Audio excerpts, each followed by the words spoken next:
Good morning to all of you. I hope that you are all doing well. This is me, Sujath. Now, today we will see the indicators of unemployment. How to measure unemployment and how to find out what is called as labor force, what is called as workforce, all that important concepts with regard to unemployment we are going to learn today. Let us go ahead. Indicators of unemployment, we are going to start with labor force. So labor force ante enti? By internationally accepted definitions, all persons who are working and all those persons who are not working are deemed to be in the labor force. Very important అండి. First of all ఇది మాత్రం మీరు గుర్తుపెట్టుకోండి. ఒక person IT కంపెనీలో పనిచేస్తున్నాడా, లేకపోతే ఒక పర్సన్ డాక్టర్ ఉన్నాడా, వాట్ ఎవర్ ఇట్ ఈస్, అందరికీ లేబర్ అంటారు. We call everyone as what labour only. Labour is not a designation. Labour ఒక అక్యుపేషన్ రిలేటెడ్ ఒక పర్టికులర్ యాక్టివిటీకి మనం లేబర్ అని చెప్పం. Labour is a group. Remember this point here. So here I want to tell you that labor force means anyone who is in the age group of 18 to 59 years అందరికీ మనం labour అని చెప్తాం, labour force అని చెప్తాం. ఎవరైనా సరే 18 ఇంకా 59 years మధ్యలో వాళ్ళు ఉన్నారంటే మనం వాళ్ళకి లేబర్ ఫోర్స్ అని చెప్తాం. ఓకే, మళ్ళీ మీరు చూడండి, 18 to 59 ఇయర్స్ మధ్యలో ఉన్న వాళ్ళలో ఇట్ ఈస్ పాసిబిలిటీస్ దేర్. కొంతమంది దగ్గర ఎంప్లాయ్మెంట్ ఉంది, కొంతమంది దగ్గర అన్ఎంప్లాయ్మెంట్, అంటే వాళ్ళు అన్ఎంప్లాయిడ్గా ఉన్నారేమో. Right or wrong? So labour force అంటే ఓవరాల్గా మనం ఏజ్ బట్టి చెప్పేస్తున్నాం. ఓకే, 18 and 59 ఇయర్స్ మధ్యలో ఉన్న వాళ్ళందరికీ లేబర్ ఫోర్స్ అని చెప్తామని చెప్పేసినాం. కానీ దీనిలో ఉన్న వాళ్ళు కొంతమంది పనిలో ఉన్నారు, కొంతమంది పనిలో లేరు. Right? So that is why internationally accepted definitions ఇప్పుడు మనం చూసినాం కదా. వాళ్ళు ఏమన్నారు? ఎవరైనా సరే all persons who are working or who are not working are deemed to be in what? Labour force. It means labor force consists of both employed and unemployed people are not? Yes andi. Okay, labor force participation rate ante enti? Labor force participation rate ante enti? This is also a very good concept. Okay, mana Hyderabad lo let's suppose out of 1000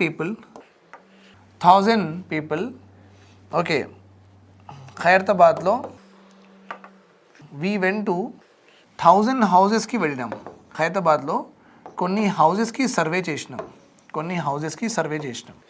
survey చేసిన తర్వాత మనం ఏం చేసినామంటే out of 1000 how many are in labour force అంటే 1000 లోపల how many are in the labour force. So ఖైరతాబాద్లో మనం first హౌస్కి వెళ్ళినాం. We went to first house. ఇక్కడ మనం వాళ్ళకి అడిగినాం ఎంతమంది ఉన్నారండి అంటే వాళ్ళు ఏమన్నారు? మేమున్నాం, హస్బెండ్, ఒక వైఫ్, ఇంకా మాకు 3 చిల్డ్రన్స్ ఉన్నారని చెప్తారు వాళ్ళు. అచ్చా, 3 చిల్డ్రన్స్ ఏం చేస్తున్నారంటే 6th క్లాస్ స్కూల్కి వెళ్తున్నారని చెప్పారు. ఓకే అండి. మరి సెకండ్ హౌస్కి వెళ్ళినా మనం. సెకండ్ హౌస్కి వెళ్తే మనం అక్కడ కూడా హస్బెండ్ అండ్ వైఫ్ ఇంకా 2 చిల్డ్రన్స్ ఆర్ దేర్. వాళ్ళు అడల్ట్ ఉన్నారు, మోర్ దెన్ 18 ఇయర్స్ ఉన్నారనమాట. మళ్ళీ థర్డ్ హౌస్కి వెళ్ళినాం మనం.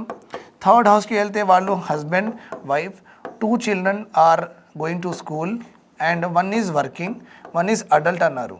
1 ఈజ్ అడల్ట్. ఇట్లానే ఇక్కడ 3, 4, 5, 6, 7, 8, 9, 10, 11, 12 ఇలా 1000 మెంబర్స్ వాళ్ళకి ఒక కౌంట్ వస్తే ఈ 1000 మెంబర్స్లో ఎంతమంది చిల్డ్రన్స్ ఉన్నారు, ఎంతమంది ఓల్డ్ ఏజ్గా ఉన్నారు, ఇది మనం తీసేయాలి. ఈ 1000 మెంబర్స్లో ఎంతమంది ఓల్డ్ ఉన్నారు, ఎంతమంది చిల్డ్రన్స్ ఉన్నారు, వాళ్ళ కౌంట్ తీసేయాలి. వాళ్ళ కౌంట్ తీసిన తర్వాత మనకు లెట్ సపోజ్ 500 వచ్చింది. 500 వచ్చింది అవుట్ ఆఫ్ 1000. అంటే 1000 లోపల 1000 పీపుల్లో 500 are childrens and old age. అందుకే వాళ్ళకి మనం తీసేసినాం.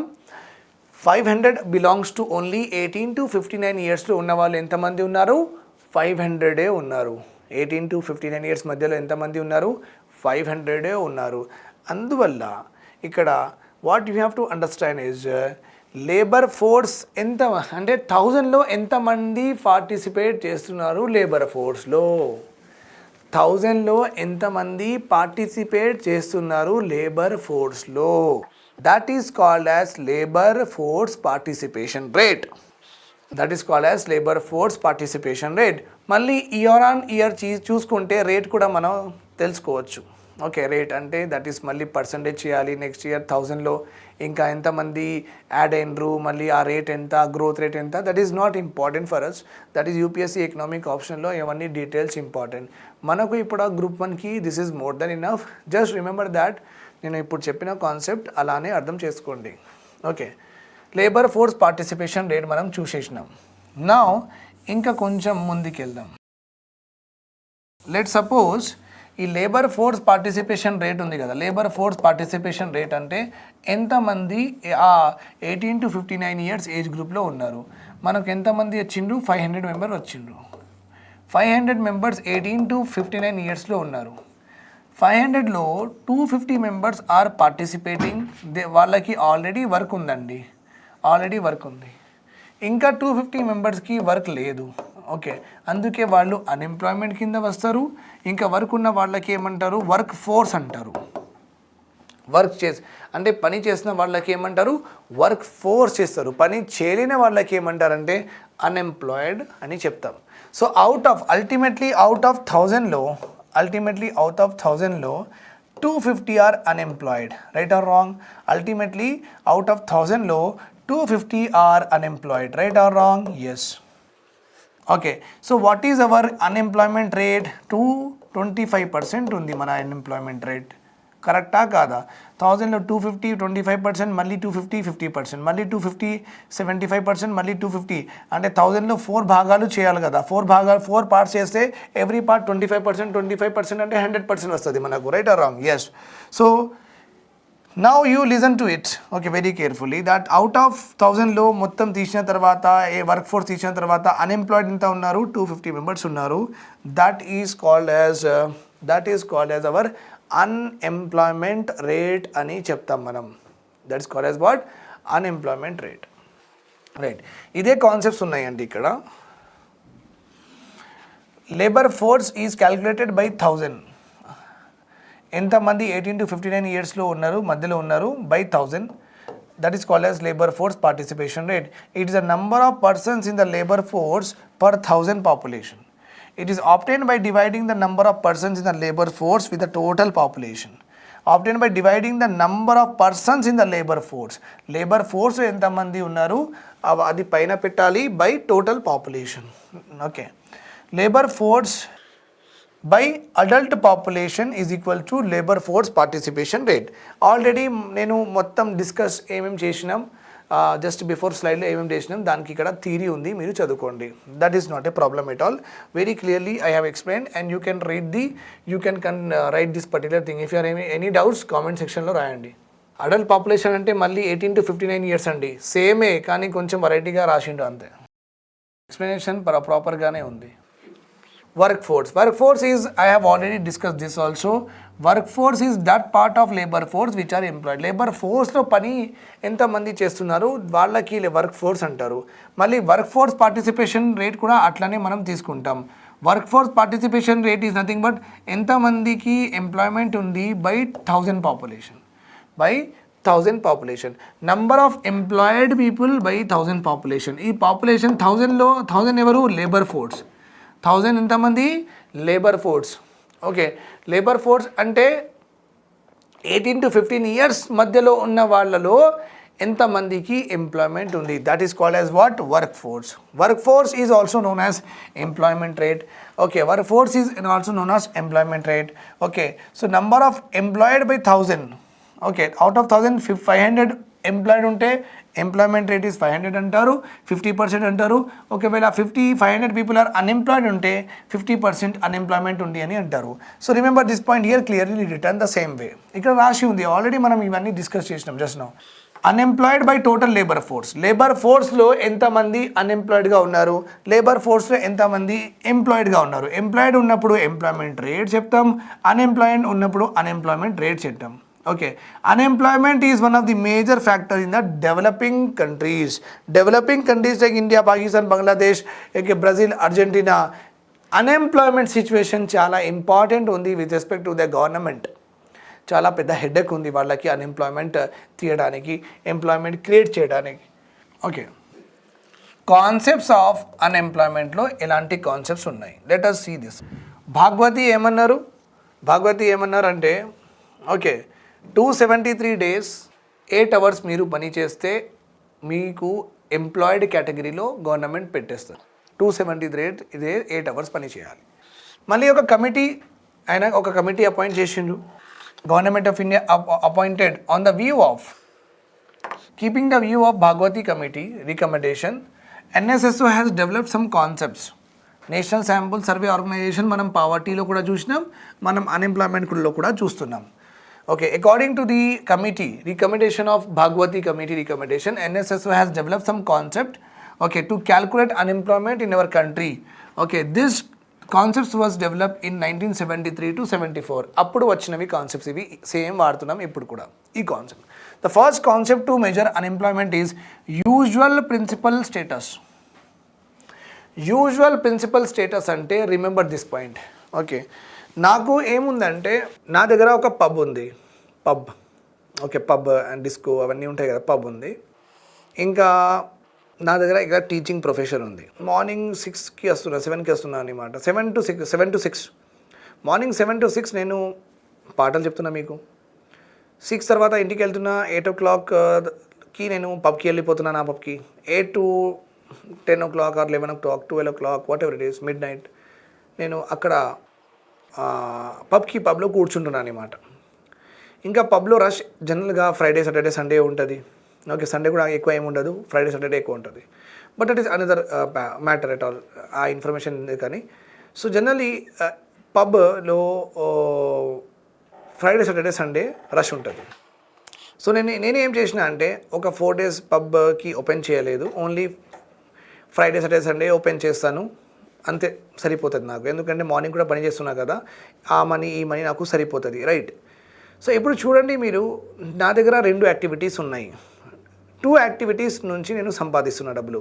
ఒకటి ఏంటంటే మీకు పాటలు చెప్పి డబ్బులు సంపాదిస్తున్నా, ఇంకొకటి ఏముందంటే ఎవ్రీ వీక్ నేను ఫ్రైడే, సాటర్డే, సండే నా పబ్ ఓపెన్ చేసి అక్కడ కూడా నేను సంపాదిస్తున్న డబ్బులు, రైట్.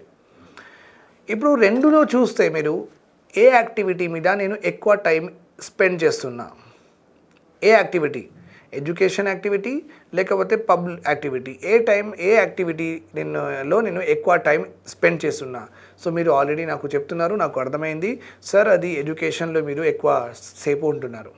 ఓకే, అంటే ఎడ్యుకేషన్లో నేను మీకు పాటలు చెప్పడం it is my primary activity కదా, it is my primary activity where I am relatively spending lot of time than other activity that is pub, going to pub, right. So usually నేను ఒక principal activity మీద depend అవుతున్న యాక్టివిటీ, principal activity మీద depend అవుతున్న activity ఏంది అంటే education అని మీరు చెప్తారు, నాకు ఎడ్యుకేషన్ అని చెప్తారు. ఓకే, ఎవరైనా వాళ్ళ డైలీ రొటీన్లో, వాళ్ళ డైలీ ఇన్కమ్ జనరేటింగ్ రొటీన్లో, శాలరీ రొటీన్లో, శాలరీ వచ్చేది అలాంటి యాక్టివిటీ రొటీన్లో, వేజ్ రిలేటెడ్ యాక్టివిటీ రొటీన్లో ఎవరైనా 365 days నుంచి వాళ్ళు longer, out of 365 days 250, 280 days if they are continuously depending on one activity and వేరే డేస్లో they are depending on some other activity, కానీ major part of the year వాళ్ళు ఒక యాక్టివిటీ మీద డిపెండ్ అయ్యి ఉంటారు, అక్కడి నుంచి వాళ్ళు డబ్బులు సంపాదించుకుంటారు. అలాంటి యాక్టివిటీకి ఏమంటారంటే ప్రిన్సిపల్ యాక్టివిటీ అంటారండి. ప్రిన్సిపల్గా నేను ఈ యాక్టివిటీ మీద ఎక్కువ డిపెండ్ అయ్యి ఉన్నాను, ప్రిన్సిపల్గా నేను ఇయర్లో ఎక్కువసేపు ఈ యాక్టివిటీ మీద డిపెండ్ అయిపోయి నేను సంపాదించుకుంటాను. Such activity is called as usual principal status అంటారండి. ఏమంటారు? Usual principal. అంటే యూజువల్లీ నేను ఈ ప్రిన్సిపల్ యాక్టివిటీ మీద నేను డిపెండ్ అయ్యి ఉన్నాను. Remember this point. A person is considered in the labour force. Okay, labour force అంటే ఒక పర్సన్కి మనం లేబర్ ఫోర్స్ ఎలాగైనా లేబర్ ఫోర్స్ ఉంటేనే ఈ యాక్టివిటీ వస్తుంది. A person who is in the labour force will be considered to be in the usual principal status. ఆ లేబర్కి మనం ఈ స్టేటస్లో ఈ కేటగిరీలో పెట్టాలంటే we have to see that whether he or she has spend relatively longer time, major part of their time on the economic activity. A activity మీద వాళ్ళు ఎక్కువసేపు, ఎక్కువ రోజులు, ఎక్కువ మంత్స్ వాళ్ళు స్పెండ్ చేస్తున్నారు.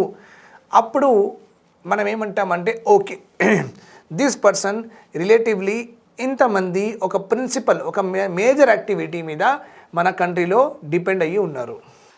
Okay, during the 365 days relatively longer time అంటే 365 daysలో ఆయన 250 days అయినా సరే, 270 days అయినా సరే ఆయన ఒక ప్రాపర్ ఒక ప్రిన్సిపల్ యాక్టివిటీ మీద జస్ట్ లైక్ నాకు ఎడ్యుకేషన్ మీద నేను డిపెండ్ అయ్యి ఉన్నాను.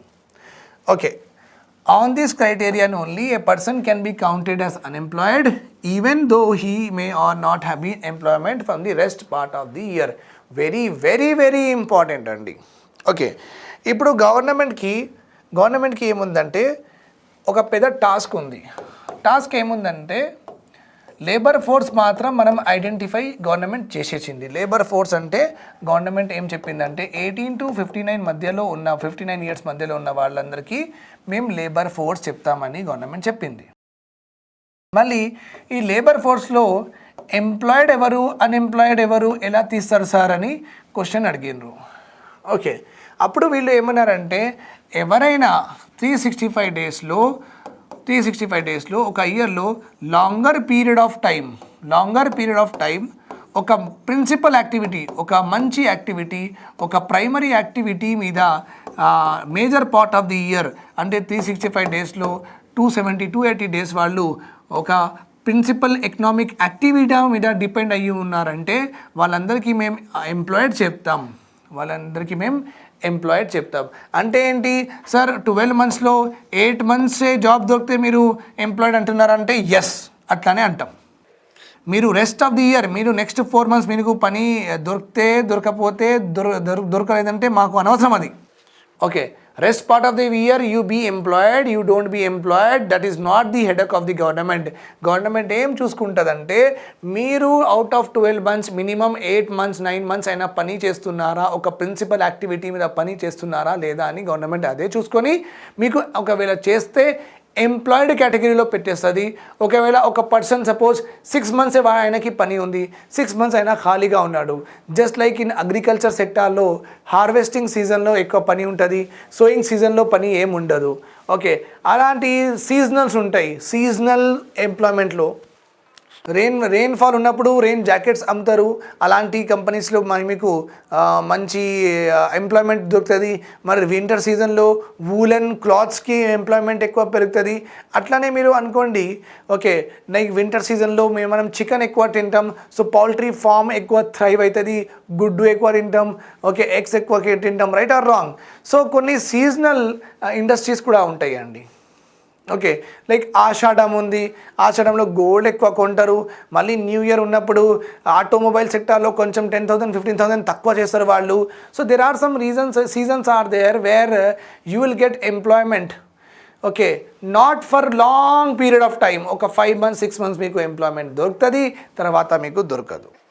ఓకే, సో అలాంటి ఎంప్లాయ్మెంట్కి మనం అలాంటి పర్సన్కి మనం ఎంప్లాయిడ్ అని చెప్పరు. ఎకనామీలో మనం ఆయనకి అన్ఎంప్లాయిడ్ లాగానే తీసుకుంటాం. So remember this point, a person who does not spend, దానికి అపోజిట్గా చెప్తేనే అన్ఎంప్లాయ్మెంట్ కదా. ఎంప్లాయ్మెంట్ అంటే ఏంటి? The person who spend larger period of his time on a principal activity in a year, employed చెప్తున్నాం. So a person who does not spend longer period of time in a particular year on a particular activity, then he is called as unemployment. Unemployed. ఇంకొకటి ఏముందంటే longer period of time on a principal economic activity. Principal suppose నేను ఇక్కడ పాటలు చెప్తున్నా, ఒక 2 months education చేసిన, 2 months ఒక reception లాగా చేస్తున్నా, 2 months ఒక కన్స్ట్రక్షన్ సెక్టార్లో పని చేస్తున్నా, 2 months ఒక టూరిస్ట్ లాగా టూరిస్ట్ గైడ్ లాగా పని చేస్తున్నా. అంటే నాకు ఒక ప్రిన్సిపల్ యాక్టివిటీ లేదు ఇక్కడ. ఒకటే యాక్టివిటీ మీద నేను డిపెండ్ అయ్యి ఉండట్లేదు. నేను ఆ ప్రొఫెషన్తో ఈ ప్రొఫెషన్ ఇలా మారుస్తూనే ఉంటున్నాను. ఇలాంటి సిచ్యువేషన్లో కూడా నన్ను అన్ఎంప్లాయిడ్ లాగానే తీసుకుంటుంది గవర్నమెంట్. ఓకే, ఒక ప్రిన్సిపల్ యాక్టివిటీ ఉండాలి, దా యాక్టివిటీనే మీరు డిపెండ్ అయ్యి ఉండాలి. మీరు major part of the year 8 to 9 months ఆ యాక్టివిటీయే మీరు చేసుకుంటే గవర్నమెంట్ మీకు ఎంప్లాయిడ్ లాగా కేటగరైజ్ చేస్తుంది. వేరే ఇట్లా అన్ని ఎగ్జాంపుల్స్ ఇచ్చాను కదా, then you again come under what, unemployment కింద వస్తారు మీరు. Okay, a person can be counted as unemployed even though he or she may not be employed to a major part of the year. Okay, planning commission made changes. Instead of Bhagwati ఏమన్నారు, 8 hours 273 days అంటే అలా చేస్తే చాలామంది unemployment వచ్చిందండి ఇండియాలో. అందరూ shock అయ్యిండ్రు, అంత employment వచ్చింది. ప్లానింగ్ కమిషన్కి ఏం చేసిండంటే వీళ్ళు గూగుల్ చేసిండ్రు. వీళ్ళు ఏం చేసిండంటే అబ్బా 8 hours into 273 days అంటే అంత ఎంప్లాయ్మెంట్ వస్తే అందరు తిడుతున్నారు, మీడియాలో మనం అందరు తిడుతున్నారు, ఇంటర్నేషనల్ ప్రెజర్ ఉంటుంది, మనది పొలిటికల్ బ్యాక్లాగ్ ఉంటుంది, అందరూ మనకు తిడతారు, మళ్ళీ ఓట్ అయ్యారు. అందుకే వీళ్ళు ఏం చేసిండంటే 8 hours 273 days చాలా ఎక్కువ, మనం దానికి తక్కువ చేద్దాం, 4 hours 180 days చేసిండ్రు వీళ్ళు. 4 hours 180 days. 4 hours ఏం దొరుకుతుందండి మనకు, ఏమీ దొరకదు. 4 hours 80 days ఏ ఇయర్ అని వీళ్ళు ఫిక్స్ చేసారు. ఎవరు, ప్లానింగ్ కమిషన్ వాళ్ళు. అంటే ఏంటి, ఇప్పుడు ఎవరైనా 180 days అంటే 6 months 4 hours కంటిన్యూస్గా ఆయన ఒక యాక్టివిటీ మీద డిపెండ్ అయ్యి ఉంటే ఆయనకి గవర్నమెంట్ ఎంప్లాయిడ్ కేటగిరీలో పెట్టేస్తుంది. గవర్నమెంట్ ఎంప్లాయిడ్ కేటగిరీలో పెట్టేస్తుంది. Right, understood, that is fine. Now usual principal subsidiary status అండి. This concept was introduced in 2004 to 5 by the NSSO. NSSO introduced this concept in the year 2004 to 5. A person whose principal usual status has been determined on the basis of major time criterion could have pursued some economic activity for a relatively short period of time during the reference period of 365 days. ప్రిన్సిపల్గా ఆయన ఒక 8 months 7 months or 8 months ఆయన are planning commission గురించి అంటే 6 months ఒక activity మీద depend అయ్యి ఉన్నాడు, ఇంకా వేరే యాక్టివిటీ మీద ఒక 2 months డిపెండ్ అయ్యి ఉన్నాడు. అలా డిపెండ్ అయ్యి ఉంటే మనం ఏమంటామంటే యూజువల్ ప్రిన్సిపల్ సబ్సిడరీ స్టేటస్. అంటే ఈ పర్సన్ కొంచెం స్టేబుల్గా ఉన్నాడు, ఆయన ఇన్కమ్ రిసోర్స్ కూడా స్టేబుల్గా ఉంది, ఎందుకంటే ఆయనకు ఒక ప్రిన్సిపల్ యాక్టివిటీ మీద కూడా డిపెండ్ అయ్యి ఉంటున్నాడు, ఒక సబ్సిడరీ యాక్టివిటీ మీద కూడా డిపెండ్ అయ్యి ఉంటున్నారు. అంటే ఆయనకి మంచిగా ఇయర్లో ఒక పెద్ద ఎంప్లాయ్మెంట్ దొరుకుతుంది. So we don't have to worry about it అని వాళ్ళు అనుకున్నారు ప్లానింగ్ కమిషన్ వాళ్ళు. ఓకే, ప్రిన్సిపల్గా 6 months ఈ పని చేస్తున్నా, ఇంకా 6 months తర్వాత నేను ఒక 2 months ఈ పని చేస్తా. లైక్ ప్రిన్సిపల్గా నేను మనరేగాలో 100 days పని చేస్తా, మళ్ళీ ఆ 100 days అయిన తర్వాత నేను వెళ్ళి కార్పెంటర్ జాబ్ కూడా వచ్చు, నాకు కార్పెంటర్ కూడా చేసుకుంటా rest of the year. So అలాంటి మనుషులకి మనం ఇక్కడ పెట్టుకుంటాం యూజువల్ ప్రిన్సిపల్ సబ్సిడరీ స్టేటస్. వీళ్ళు ఇంకా కొంచెం మంచిగా స్టేబుల్గా ఇన్కమ్ మంచి వీళ్ళది ఎక్కువ ఒక ఇయర్లో వస్తూ ఉంటుంది అనమాట. ఏ person the status in which such economic activity was pursued is subsidiary status of that person అంటారు. మీకు ఏమంటారు, subsidiary status of the person ఏముంది, ఎంతమందికి సబ్సిడరీ స్టేటస్ ఉండి ప్రిన్సిపల్ యాక్టివిటీ మాత్రం చేస్తున్నారు, వాళ్ళకి సబ్సిడరీ స్టేటస్ కూడా ఉందా లేదా, ఎంతమంది సబ్సిడరీ స్టేటస్ మీద ఉన్నారు, ఎంతమంది సబ్సిడరీ స్టేటస్ మీద లేరు, ఎంతమందికి ప్రిన్సిపల్ యాక్టివిటీ తర్వాత కూడా జాబ్ దొరుకుతుంది, ఎంతమందికి దొరకట్లేదు, ఇవన్నీ గవర్నమెంట్కి తెలిస్తే గవర్నమెంట్ ప్రాపర్ పాలసీస్ టార్గెట్ చేసుకోవచ్చు. ఓకే, అవును ఇక్కడ ప్రిన్సిపల్ యాక్టివిటీ ఇక్కడ ఉంది, వీళ్ళ దగ్గర సబ్సిడరీ యాక్టివిటీ ఇక్కడ ఉంది, సో వీళ్ళకి ఎక్కువ చూడొద్దు, వేరే వాళ్ళకి చూసుకోవాలి. Government will get a proper knowledge, proper idea about that particular activity. This is more inclusive measure, right or wrong? More ఇంకా డెప్త్గా మనకు అర్థమవుతుంది ఎంతమంది ఎంప్లాయిడ్ ఉన్నారు, ఎంతమంది అన్ఎంప్లాయిడ్ ఉన్నారు in the major part of the year. Okay, this is a more inclusive measure which covers This is a more inclusive measure which covers, in addition to participation in economic activity more or less on regular basis of those classified as unemployed on the UPS as well as those being outside the labor force on the same criterion. Same criterion మీద వాళ్ళు employed ఎవరు ఉన్నారు, unemployed ఎవరు ఉన్నారు ఇక్కడ చూసుకుంటారండి. That's not an issue. This criteria is termed as usual principal subsidiary status, UPPS. Okay. This would result in high proportion of the population as being in the labor force with a high proportion of workers and lower unemployment rates related to the UPS criterion. Okay, so obviously UPS లో only 6 months చూస్తున్నాం, UPPSలో 6 months part 2 suppose 6 months చూస్తున్నామంటే 10% రావచ్చు, sorry ఎక్కువ వస్తుంది 40% రావచ్చు. ఇది మనం చూసుకుంటే మనకు యూపీఎస్తో పాటు సబ్సిడరీ స్టేటస్, యూపీఎస్తో పాటు so we will have what more insight, అంటే వీళ్ళు ఎంప్లాయిడ్ ఉన్నారు వీళ్ళు అన్ఎంప్లాయిడ్ ఉన్నారు అని ప్రాపర్గా మనకు తెలుస్తుంది. We can properly understand it. Okay, this policy this UPPS only ఈ మెథడ్తోనే మనకు unemployment schemes and programmes are launch by the government, not on UPS but UPPS is considered as one of the important policy indicator with respect to what employment. Remember this point, my dear students. Which among the following will be used to frame unemployment policies? Which question is which among the following is used to frame unemployment policies and missions? UPS, UPPS, CDS, WPS. Okay, your answer will be what? UPPS is the major important criteria for the policy makers. Okay, మళ్ళీ we are also having current weekly status అండి. Current weekly status, this concept determines the activity status of a person who fails to get even one day of work a week మొత్తం ఆయన వెతుకుతూ ఉంటే ఆయనకి ఒక్క రోజు కూడా జాబ్ దొరకలేదు. ఇంకా చాలా పెనెట్రేటివ్గా మనం చూసుకోవచ్చు ఎంత దారుణంగా ఉంది, ఎంత సివియర్గా ఉంది అన్ఎంప్లాయ్మెంట్ కూడా మనకు తెలుసుకోవచ్చు మనం with the help of what CWS current weekly start. వీక్లో ఆయన తిరిగి ఒక్క రోజు కూడా ఆయనకి జాబ్ దొరకట్లేదంటే you can understand that how bad is the situation of our country. Okay, current weekly status determines the person who is not able to find employment even for a day in a week. ఒక్క రోజు కూడా ఒక వీక్లో దొరకట్లేదు. This concept is introduced by International Labour Organisation ILO and later on we introduced this concept in the year 1970 by the committee on the recommendation of a committee called as Professor Dantwada committee. Another important concept of employment we are having, that is current daily status. Okay, current daily status అంటే daily ఆయన వెతికి ఒక person labour ఫోర్స్లో ఉన్న person daily కోటీలో labour మార్కెట్లో లేకపోతే అడ్డాలో కూర్చున్నాడు, okay నిలబడిండు, కానీ ఎవ్వరు ఆయనకి జాబ్ దొరకట్లేదు అంటే పర్ డే కూడా ఆయన నేను రెడీగా ఉన్నాను నాకు జాబ్కి తీసుకోండి అని పర్ డే ఆయన ఆ సన్లో ఆ రెయిన్లో ఆ అన్హైజీనిక్ ప్లేసెస్లో మొత్తం నిలబడితే కూడా మొత్తం అక్కడ ఉంటే కూడా ఎవరు వచ్చి కూడా 1 hour కూడా జాబ్ ఇవ్వట్లేదు వాళ్ళకి.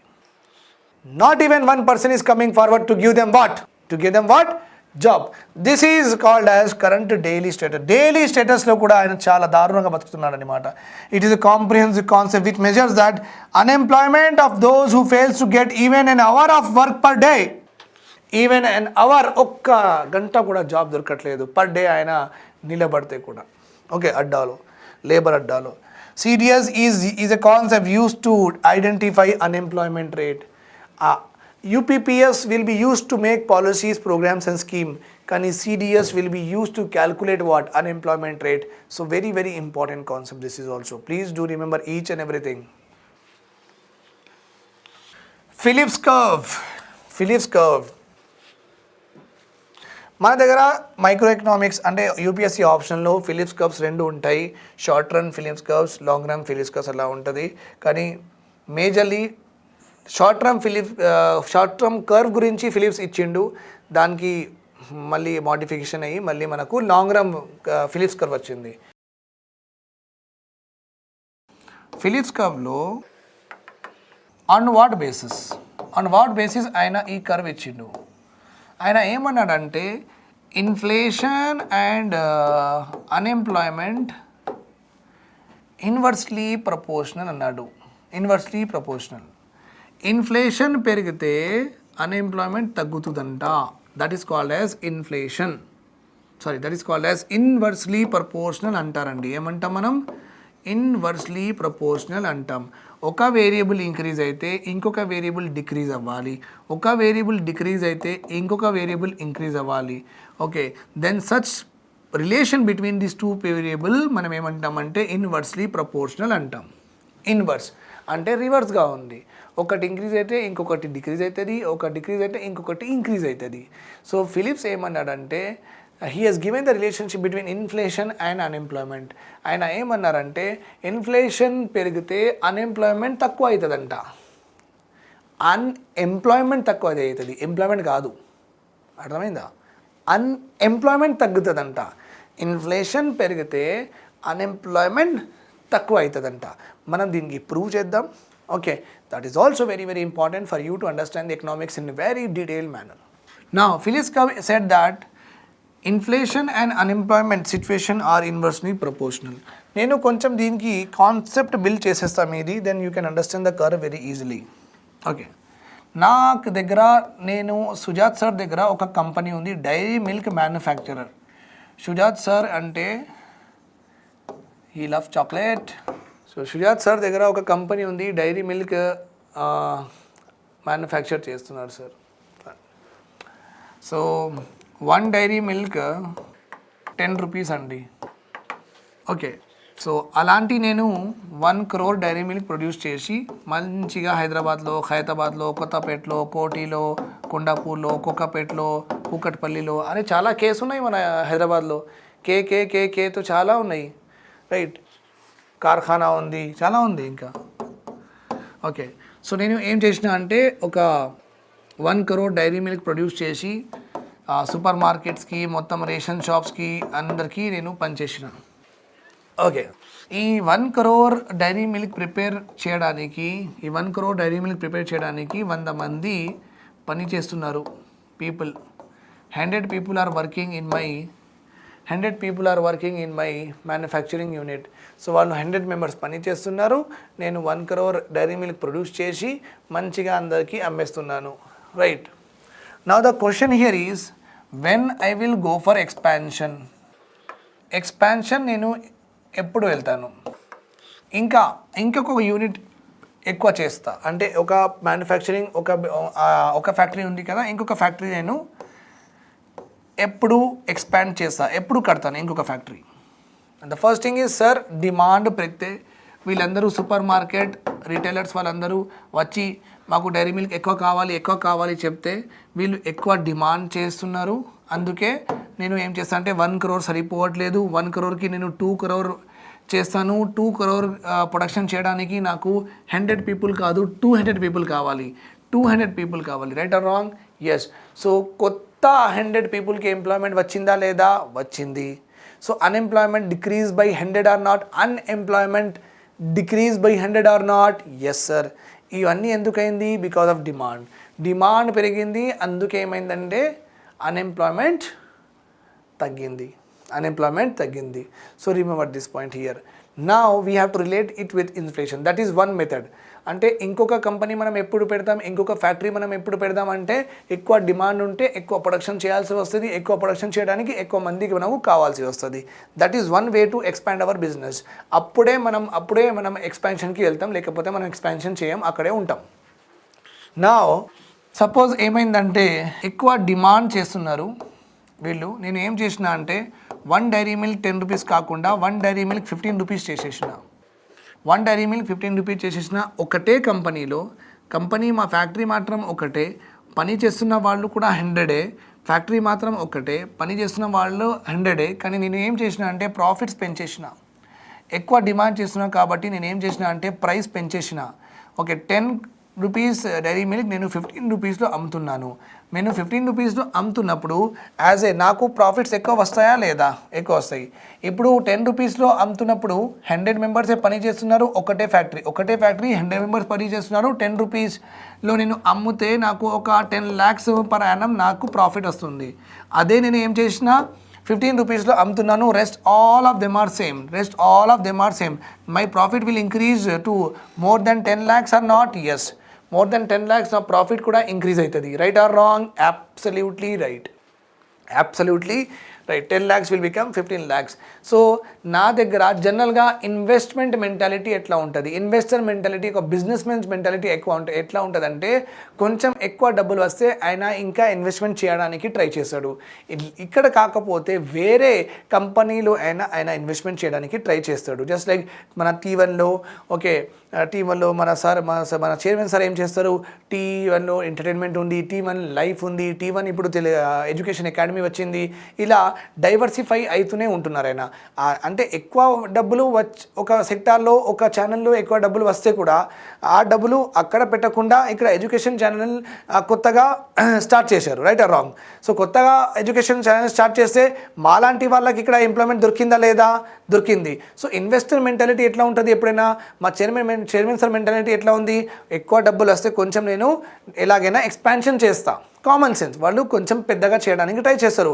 అదే సెక్టార్లో కాకుండా మళ్ళీ ఫ్యామిలీ ఫ్రైలో కాకుండా ఎడ్యుకేషన్లో లేకపోతే వెబ్ సిరీస్లో అట్లా వెళ్ళిపోతారు. రైట్ అవును. కానీ ఇన్వెస్టర్ మెంటాలిటీ ఎట్లా ఉంటుందంటే ఎక్కువ ప్రాఫిట్స్ వస్తే ఆయన ఎక్కువ ఎక్స్పాన్షన్, ఎక్కువ ఇన్వెస్ట్మెంట్ చేయడానికి ట్రై చేస్తారు. ఇట్లానే ఇక్కడ కూడా ఒకవేళ ఇన్ఫ్లేషన్ ఎక్కువ అయితే, ఒకవేళ ఇన్ఫ్లేషన్ అయితే ఆంటర్ప్రీనర్స్కి ఎక్కువ డబ్బులు వస్తాయి. అంటే కంపెనీస్ వాళ్ళకి ఎక్కువ డబ్బులు వస్తాయి. ఎక్కువ డబ్బులు వస్తే వాళ్ళు దీనిలో కాకుండా దీనిలో కూడా చేసుకోవచ్చు, లేకపోతే వేరే కంపెనీస్ కూడా కొత్తగా వస్తాయి. Okay, this is the concept of what inflation పెరిగితే ఆటోమేటికల్లీ కంపెనీస్ పెరగాలి. కంపెనీస్ పెరిగితే ఆ కంపెనీలో పనిచేయడానికి ఎంప్లాయ్మెంట్ జనాలు కావాలి. ఆ జనాలు కావాలంటే ఎంప్లాయ్మెంట్ ఇచ్చేయాలి. అండ్ ఎంప్లాయ్మెంట్ ఇస్తే అన్ఎంప్లాయ్మెంట్ డిక్రీజ్ అవుతుంది. అందుకే when inflation increases, unemployment decreases. This is what Phillips చెప్పిండ్రు. ఆయన ఏమన్నారంటే చూడండి, నేను ఇది నా అజంప్షన్ కాదు, నేను ఒత్తుతో ఏం చెప్పట్లేదు, నేనే ఏం ఊహించుకోలేదు ఆయన అట్లా చెప్పిండు. ఎందుకంటే whenever he did this graph, ఆయన గ్రాఫ్ చేస్తున్నప్పుడు ఆయన ఏం చేసిండంటే యూకేలో, యునైటెడ్ కింగ్డమ్లో he took the inflation and employment data రెండు తీసుకున్నారు. ఆయన ఇన్ఫ్లేషన్ అండ్ ఎంప్లాయ్మెంట్ డేటా రెండు తీసుకున్నారు.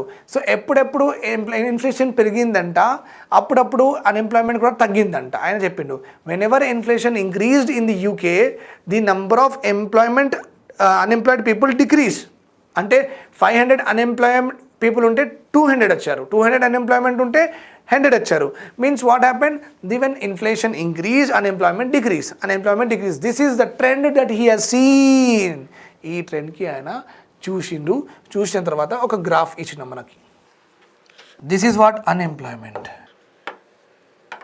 ఎకనామిక్ ఆప్షనల్లో మంచిగా చేసుకోవచ్చు.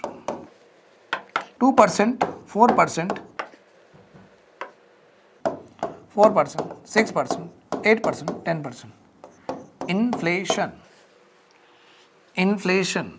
సో హియర్ అన్ఎంప్లాయ్మెంట్ ఎంతమంది ఉన్నారు? 100 people unemployed, 200 people unemployed, 300 people unemployed, 400 people unemployed, 500 people unemployed.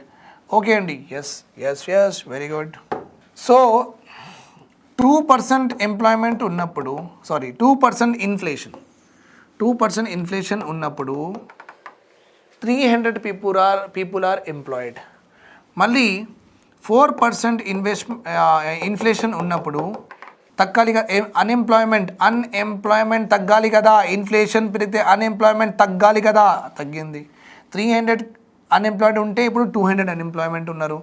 మళ్ళీ 100 6% ఇంట్రెస్ట్ రేట్లో, 6% ఇన్ఫ్లేషన్ రేట్లో ఇంకా అన్ఎంప్లాయ్మెంట్ తగ్గింది. So he has given a curve like this. ఇలా కర్వ్ ఇచ్చు. When inflation is 100%, inflation is in the y-axis. Inflation 100% ఉంటే, అంటే every item the rate double అయిపోతే 100 రూపీస్ ఎక్కువ వస్తున్నాయి, 1000 రూపీస్ ఎక్కువ వస్తున్నాయి, 1,00,000 రూపీస్ ఎక్కువ వస్తున్నాయి. మళ్ళీ ఇన్వెస్టర్ ఏం చేస్తాడు, మళ్ళీ ఇన్వెస్ట్ చేస్తాడు. సో అన్ఎంప్లాయ్మెంట్ జీరో వచ్చేస్తుందంట. అన్ఎంప్లాయ్మెంట్ జీరో వచ్చేస్తుంది when there is a inflation of 100%. Okay, this is done through data.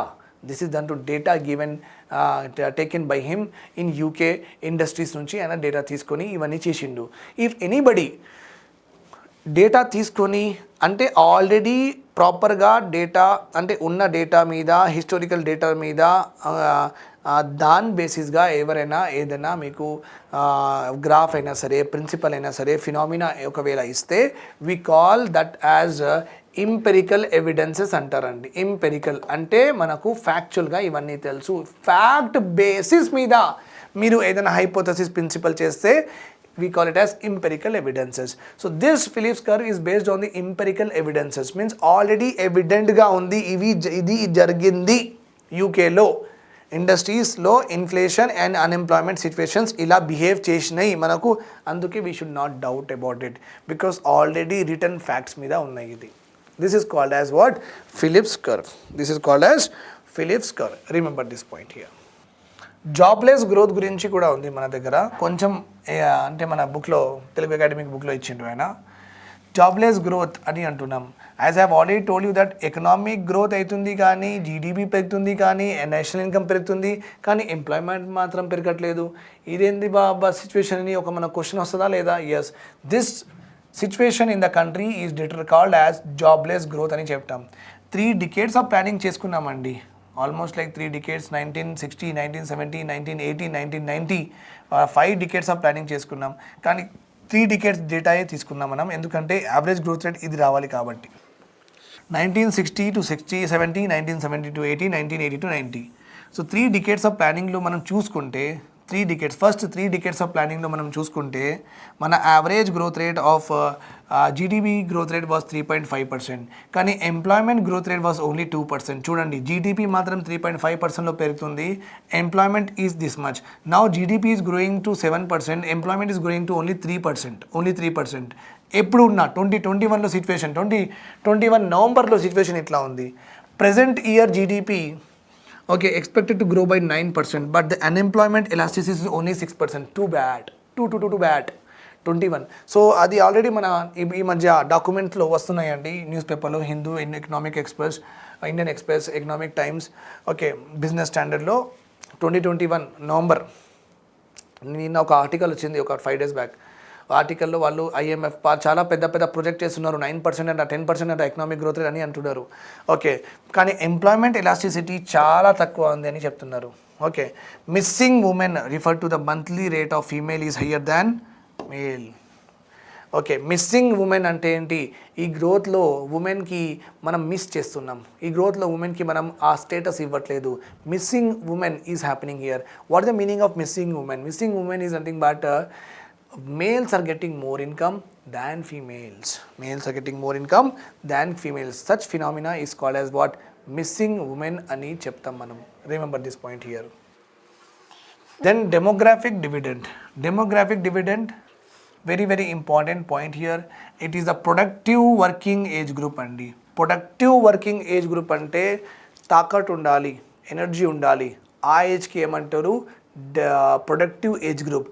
అలాంటి ఏజ్ గ్రూప్ ఏంది అండి? What is that age group? 18 to 59 years మధ్యలో ఉన్న వాళ్ళకి చాలా తాకత్ ఉంటుంది, చాలా బలం ఉంటుంది, చాలా ఎనర్జీ ఉంటుంది. So that particular age group is important for the country. It's important for the country. మనం మేక్ ఇన్ ఇండియా అని ఒక ప్రోగ్రామ్ లాంచ్ చేసాం 2015లో. అంటే మేక్ ఇన్ ఇండియా, ఇండియాలో వచ్చి మేక్ చేయండి మీ ప్రొడక్ట్స్, ఇండియాలో వచ్చి మీరు తయారు చేయండి ప్రొడక్ట్స్, ఇండియాలో వచ్చి కార్స్ తయారు చేయండి, ఇండియాలో వచ్చి ల్యాప్టాప్స్ తయారు చేయండి, ఇండియాలో వచ్చి కార్న్ఫ్లెక్స్ తయారు చేయండి, ఇండియాలో వచ్చి కెమెరాస్ తయారు చేయండి. సో వాళ్ళు ఇక్కడ వచ్చినప్పుడు వాళ్ళకు అడల్ట్ పాపులేషన్, బలం ఉన్న పాపులేషన్ కావాలా వద్దా? ఎస్, కావాలి. రైట్. సో ఒక కంట్రీలో ఈ అడల్ట్ పాపులేషన్ ఎక్కువ ఉంటే అలాంటి కంపెనీస్ ఇక్కడే వస్తాయి. అంటే క్రేన్, నట్స్, బోల్ట్స్ ఇలాంటి హెవీ మషినరీ వర్క్ చేయాలంటే మీకు చాలా బలం కూడా కావాలి, చాలా ఎనర్జీ కూడా కావాలి. Right or wrong? Yes. Right or wrong? Yes. So it is very very very important that make in ఇండియాలో వేరే కంట్రీస్ మన ఇండియాలో వచ్చి వాళ్ళు if they wanted to establish industries here, మనకు ఎలాంటి పాపులేషన్ ఎక్కువ ఏజ్ గ్రూప్లో ఉండాలంటే బలం ఉన్న పాపులేషన్ ఎక్కువ ఏజ్ గ్రూప్లో ఉండాలి. 18 to 59 ఇయర్స్ వాళ్ళు ఎక్కువ ఉండాలి. ఒకవేళ అలాంటి పాపులేషన్ ఎక్కువ ఉంటే ఇది ఒక డెమోగ్రఫీ కదా. డెమోగ్రఫీ అంటే స్టడీ ఆఫ్ ఏజ్ గ్రూప్.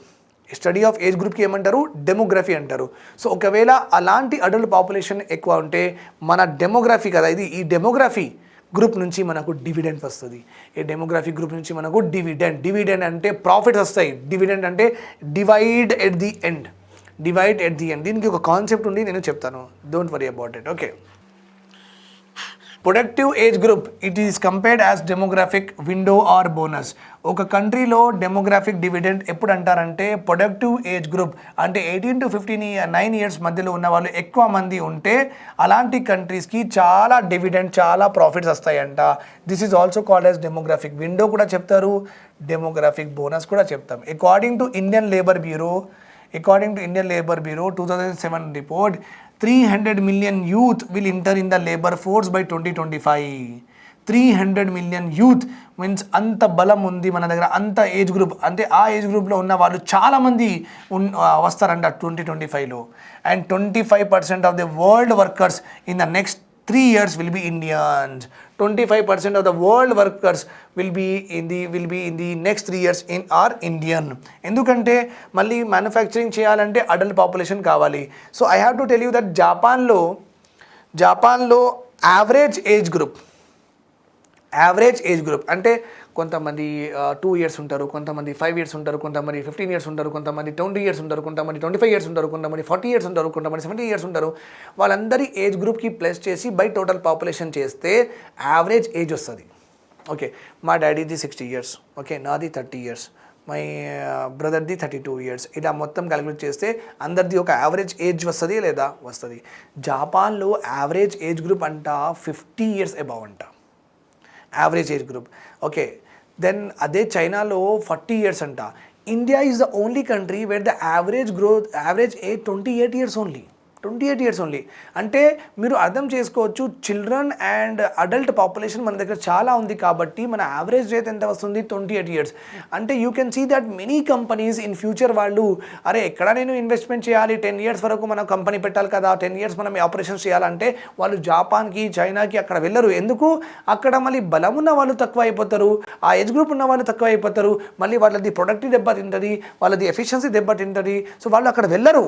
వాళ్ళు ఏం చేస్తారు? అరే ఇండియాలో అక్కడ 28 years is the average age group. That's why India is called as the youngest state in future. India is going to become the youngest state even today and even in future. Why? Because there is more concentration of child and more concentration of children and adult age group is there. Remember this point. By 2020, the average age of Indian population, sorry I have told you 28, it is 29 years, whereas China lo 37, America lo 45, Europe lo 48. So you can see that average age వాళ్ళది చాలా upper లిమిట్లో ఉంది, upper ఏజ్లో ఉంది. కాబట్టి వాళ్ళ దగ్గర బలం ఉన్న యూత్ తక్కువ మంది ఉన్నారు. సో వీళ్ళ దగ్గర నుంచి వచ్చిన ఇండస్ట్రీస్, అమెరికా నుంచి వచ్చిన ఇండస్ట్రీస్ మన ఇండియాకే రావాలి. ఎందుకంటే మనమే వాళ్ళకి ఆ మ్యానుఫ్యాక్చరింగ్ ప్రొడక్షన్ ప్రాసెస్లో హెల్ప్ చేయడానికి మనమే రెడీగా ఉన్నాం. వేరే కంట్రీస్లో అంత మంచిగా వర్క్ ఫోర్స్, ఓకే, స్కిల్గా కూడా ఉన్నాం, ఎడ్యుకేటెడ్గా కూడా ఉన్నాం, ఇంకా బలంగా కూడా ఉన్నాం. ఇక్కడే రావాల్సి వస్తుంది వాళ్ళకి. By keeping this report in India celebrated January 1st, 2005 as National Skill Development Day. It is not skill. Please write down this. This is National Skill Development Day. Okay, ఆ కంట్రీస్ ఇండియాకి వస్తున్నారంట, వాళ్ళకి ఇక్కడ ఇన్వెస్ట్ చేయడానికి ఉంది. కానీ మనం చూస్తే మన దగ్గర మన పాపులేషన్కి, ఈ బలం ఉన్న పాపులేషన్కి, ఈ డెమోగ్రాఫిక్ గ్రూప్లో ఉన్న పాపులేషన్కి, 18 to 59 years మధ్యలో ఉన్న పాపులేషన్కి స్కిల్స్ లేవు. వీళ్ళకి పని చేయడానికి రాదు, వీళ్ళకి ఎలక్ట్రిసిటీ మంచి చేయడానికి రాదు, వీళ్ళకి మెకానిక్ షాప్ రాదు, వాళ్ళకి ఆటోమొబైల్లో ఏం రాదు, వాళ్ళకి ఏంటంటే మళ్ళీ కార్లో టేప్ రికార్డర్ నడవట్లేదంటే అది మంచి చేయడానికి రాదు, మళ్ళీ కార్లో బ్రేక్ మంచిగా చేయడానికి అది చేయడానికి రాదు. వాళ్ళకి సర్వీస్ చేయడానికి రాదు, వాళ్ళకి డెంటింగ్ చేయడానికి రాదు, పెయింటింగ్ చేయడానికి రాదు. సో మరి ఇవన్నీ రాదంటే చాలామంది పాపులేషన్కి అలాంటి అన్స్కిల్ పాపులేషన్ ఉంటే వాళ్ళు వచ్చి కూడా ఇక్కడ ఏం చేస్తారు, ఏం చేయలేరు. అందుకే మా దగ్గర మనం ఏం చేసినామంటే స్కిల్ డెవలప్మెంట్ స్టార్ట్ చేసినాం. వీళ్ళు స్కిల్ లేని వాళ్ళకి మనం స్కిల్స్ ఇచ్చేస్తాం. సో దట్ వాళ్ళు వచ్చిన తర్వాత వాళ్ళకి రెడీమేడ్గా ఇక్కడ జనాలు వాళ్ళు హైర్ చేసుకోవచ్చు అండ్ అందరూ మంచిగా బాగుపడచ్చు. Okay, that is all about today's class. I'll see you in my next class. Bye bye, take care, have a nice day. Do subscribe to the Telugu channel and do watch my videos and all faculties videos, so that, and share it as much as you can, so that it will be beneficial to all the other students. Okay, and don't forget to hit the bell icon so that you will get the notification whenever we upload the video. Thanks a lot. Bye bye, take care.